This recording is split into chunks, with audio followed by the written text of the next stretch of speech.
ഒരുപാട് ചോദ്യങ്ങളും കൗതുകവും ഉണർത്തി 3D ചിത്രം ലൗലിയുടെ ടീസർ. മാത്യു തോമസിനെ നായകനാക്കി ദിലീഷ് കരുണാകരൻ സംവിധാനം ചെയ്യുന്ന ലൗലി ഏപ്രിൽ 4-നാണ് റിലീസിനെത്തുന്നത്. നായിക ഒരു ഈച്ചയാണെന്ന പ്രത്യേകതയും ഈ ചിത്രത്തിനുണ്ട്.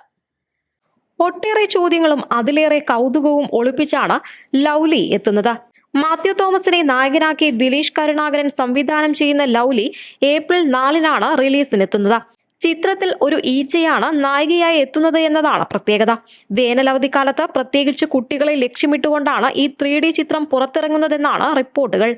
ഒരു ആനിമേറ്റഡ് ക്യാരക്ടർ മുഖ്യ കഥാപാത്രമായി എത്തുന്ന ഹൈബ്രിഡ് ചിത്രം എന്ന പ്രത്യേകതയും ലൗലിക്കുണ്ട്.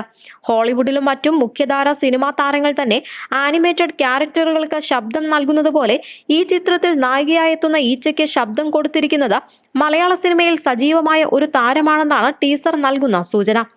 ടമാർ പടാർ എന്ന ചിത്രത്തിന് ശേഷം ദിലീഷ് കരുണാകരൻ തിരക്കഥയൊരുക്കി സംവിധാനം ചെയ്യുന്ന ചിത്രത്തിൻ്റെതായി ഇറങ്ങിയ ഫസ്റ്റ് ലുക്ക് പോസ്റ്റർ വൈറലായിരുന്നു.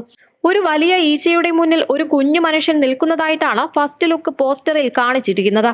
സെമി ഫാന്റസി ജോണറിലെത്തുന്ന ചിത്രം നിർമ്മിക്കുന്നത് വെസ്റ്റേൺ ഗഡ്സ് പ്രൊഡക്ഷൻസിന്റെയും നേനി എന്റർടൈൻമെന്റ്സിന്റെയും ബാനറിൽ ശരണ്യ സി നായരും ഡോക്ടർ അമർ രാമചന്ദ്രനും ചേർന്നാണ്. മാത്യു തോമസിനെ കൂടാതെ മനോജ് കെ ജയൻ, KPAC ലീല തുടങ്ങിയവരാണ് ചിത്രത്തിൽ പ്രധാന വേഷങ്ങളിലെത്തുന്നത്. ചിത്രത്തിന്റെ ഛായാഗ്രഹണം നിർവഹിക്കുന്നത് സംവിധായകൻ ആഷിഖ് അബുവാണ്. വിഷ്ണു വിജയ് സംഗീത സംവിധാനം നിർവഹിക്കുന്ന സിനിമയുടെ എഡിറ്റിംഗ് കിരൺ ദാസ് ആണ്. ന്യൂസ് ഡെസ്ക്, സെഡ്കോ ന്യൂസ്.